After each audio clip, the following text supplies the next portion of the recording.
বন্ধুরা, welcome back to my channel electronics tech. তো বন্ধুরা, তোমরা দেখতে পাচ্ছ আমার সামনে দুটো আউজা ইউনিট রয়েছে। তো আগের দিন আউজা ইউনিট অরিজিনালের আমি রিভিউ করেছিলাম, কিভাবে দেখে চিনবে কোনটা অরিজিনাল কোনটা ডুপ্লিকেট।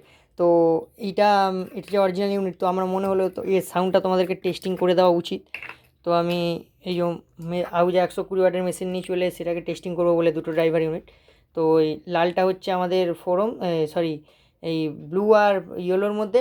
ব্লু কালার তারটি হলো ফোরমস, আর আমাদের যে ইয়েলো তারটি ওটা হলো আমাদের কমন। তো আমি প্রথমে তারগুলোকে ছিলে নিয়ে প্রথমেরটাতে জুড়বো। তো প্লাস যেটাতে রয়েছে সেটাতে আমি ব্লুটা দেবো। প্লাস মাইনাসটা বন্ধুরা আমি মেনটেন করি, আশা করি তোমরাও মেনটেন করবে। তাহলে কি হবে, সাউন্ডটা যেটা সেটাই পাবে। তো আর চেষ্টা করবে হাউজার অরিজিনাল ইউনিটগুলোই কেনার, যাতে করে চিনতে পারো। সে নিয়ে তো আমি ভিডিও করেই দিয়েছি। আর প্লাস মাইনাসটা দেখে করলে কি হবে, মানে সাউন্ডটা যেটা সেটাই পাবে আর কি। উল এটা খুব এটা আমি স্পিকারের ক্ষেত্রেও অনেককে দেখেছি যেরকম সেরকম করে কানেক্ট করে দেয়, কিন্তু প্লাস মাইনাসে দিলে স্পিকারটা উল্টো দিকে ঠেলবে না। তোমরা একটা জিনিস জানো কি না জানি না, প্লাস মাইনাস উল্টো দিকে হলে স্পিকার কিন্তু উল্টো দিকে ঠেলে, আর উল্টো দিকে যখনই ঠেলে তখনই কয়েল আমাদের বসে যেতে পারে, কয়েল শর্ট হয়ে যেতে পারে, অনেক রিস্ক থাকে। আর এই ডায়াফ্রামের ক্ষেত্রেও তাই, কয়েলটা নষ্ট হয়ে যেতে পারে। তো সম্পূর্ণ কয়েলের উপরেই। তো L1টা প্লাস রয়েছে,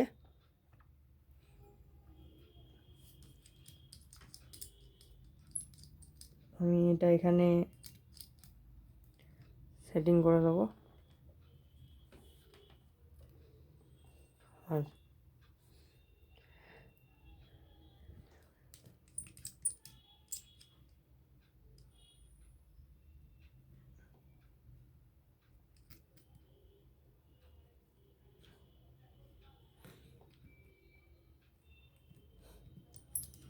তোমরা যারা নতুন কাজ শিখছো তারা ইউনিটের কানেকশান করাটাও শিখে গেলে। তো এবার আমাকে যেটা করতে হবে, মেশিনটাকে অন করতে হবে।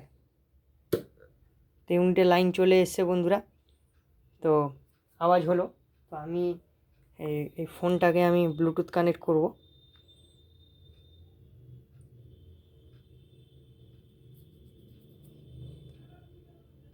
এটা ব্লুটুথের নাম আছে AMG। AMG চলে এসছে,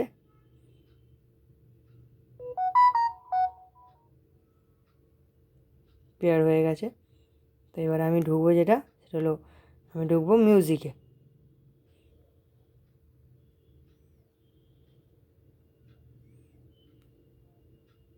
তো মিউজিক আচ্ছা, আমি ফাইল থেকেই চলে যাই মিউজিকে। আমার এখানে তো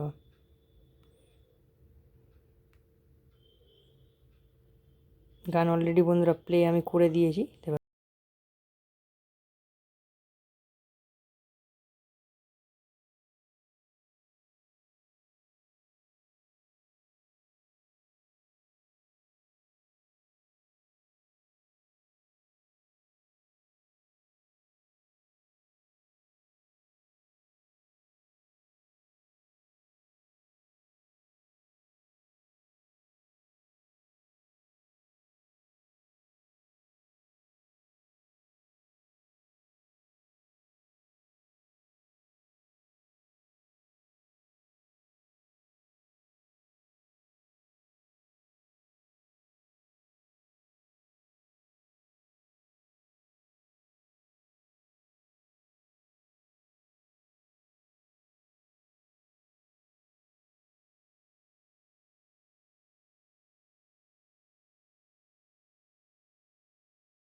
এই পর্যন্তই ছিল ভিডিওটি। যদি ভালো লেগে থাকে ভিডিওতে লাইক করবে, কমেন্ট করবে, শেয়ার করে আর সাবস্ক্রাইব করে আমার পাশে থাকবে।